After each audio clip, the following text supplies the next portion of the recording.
Tahun 1995 menjadi salah satu bab paling kelam dalam sejarah Indonesia modern. Setelah pecahnya peristiwa Gerakan 30 September, G30S, arah politik, sosial, dan militer Indonesia berubah drastis. Dalam waktu singkat, ratusan ribu orang yang diduga terkait atau bersimpati dengan Partai Komunis Indonesia, PKI, ditangkap, disiksa, hingga dibunuh. Tragedi ini menyisakan trauma panjang, ketakutan, serta stigma yang membekas hingga generasi berikutnya. PKI sendiri pada awal 1990-an adalah salah satu partai komunis terbesar di dunia, di luar Uni Soviet dan Tiongkok. Dengan jutaan anggota serta pengaruh kuat pada organisasi buruh, tani, pemuda, perempuan, dan dunia kebudayaan, PKI menjadi kekuatan politik penting di era Presiden Soekarno. Soekarno berusaha menjaga keseimbangan antara nasionalis, agama, dan komunis, Nasakom. Namun, keseimbangan ini rapuh. Desakan PKI untuk reforma agraria radikal, kampanye anti-imperialis, serta aksi-aksi sepihak menimbulkan kecemasan di kalangan militer, kelompok Islam tradisional, dan tuan tanah. Puncaknya pada 1 Oktober 1965 dini hari, sekelompok militer yang menamakan diri G30S menculik dan membunuh 6 jenderal angkatan darat serta seorang perwira. Mereka mengklaim sedang menyelamatkan negara dari kudeta Dewan Jenderal. Namun situasi ini segera dimanfaatkan Mayor Jenderal Soeharto, Panglima Kostrad, yang mengambil alih kendali militer tanpa sepengetahuan Soekarno. Sejak itu, propaganda besar-besaran diarahkan untuk menyudutkan PKI sebagai dalang G30S. Militer menyebarkan narasi bahwa PKI anti-agama, kejam, dan pengkhianat bangsa. Nama G30S diganti menjadi Gestapo untuk mengasosiasikan dengan Gestapo, polisi rahasia Nazi Jerman. Propaganda ini berhasil menanamkan ketakutan dan kebencian masyarakat terhadap PKI.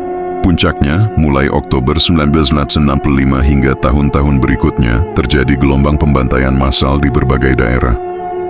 Diperkirakan 500.000 hingga 1 juta orang tewas. Banyak korban bukan anggota PKI sejati, melainkan warga biasa yang dituduh menjadi korban dendam pribadi atau terjebak karena lingkungan mereka dianggap berafiliasi dengan komunis.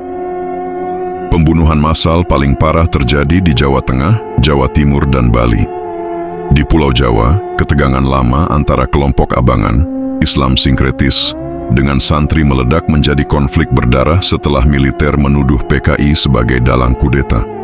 Organisasi Islam, terutama Nahdlatul Ulama melalui Banser, terlibat aktif bersama militer dalam pembersihan ini.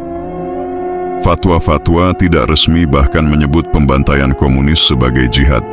Banyak korban dipaksa menggali kubur sendiri sebelum dieksekusi. Di Bali, sekitar 80.000 orang terbunuh, setara 5% populasi saat itu.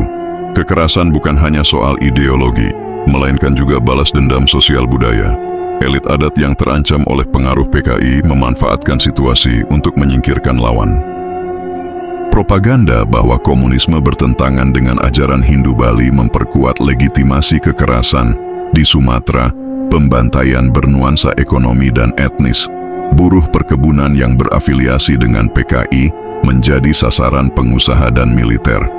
Di Aceh, kekerasan dibungkus narasi agama, hingga 40.000 orang terbunuh.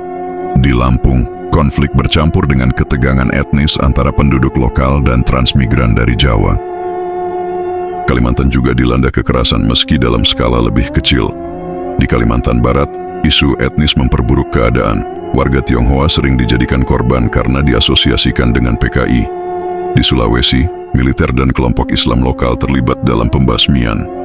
Sementara di Sulawesi Utara dan Nusa Tenggara Timur, peran gereja Katolik dan Protestan menahan laju kekerasan sehingga tragedi lebih terkendali. Di Papua, pengaruh PKI relatif kecil sehingga tidak terjadi pembantaian besar.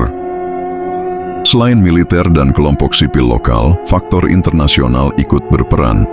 Amerika Serikat memberikan dukungan berupa daftar nama, peralatan komunikasi, hingga senjata untuk memfasilitasi pembersihan PKI. Washington melihat situasi ini sebagai peluang melemahkan komunisme di Asia Tenggara. Tragedi 1965-1966 bukan hanya soal politik, tetapi juga pertarungan ideologi, balas dendam sosial, serta perebutan kekuasaan. Soeharto perlahan mengambil alih kekuasaan dari Soekarno hingga pada 1957 resmi menjadi presiden dan memulai Orde Baru dengan ideologi anti-komunis. Namun di balik stabilitas Orde Baru, luka tragedi 1965 tak pernah benar-benar sembuh. Jutaan orang hidup dengan trauma, stigma, dan kehilangan anggota keluarga tanpa proses hukum. Hingga kini, sejarah itu masih menyisakan pertanyaan, kontroversi, dan perdebatan tentang siapa yang benar-benar bertanggung jawab. Demikianlah pembahasan kali ini tentang tragedi 1965 darah, dendam, dan lahirnya Orde Baru. Yang suka sama video ini jangan lupa like, comment, share, dan subscribe. Terima kasih.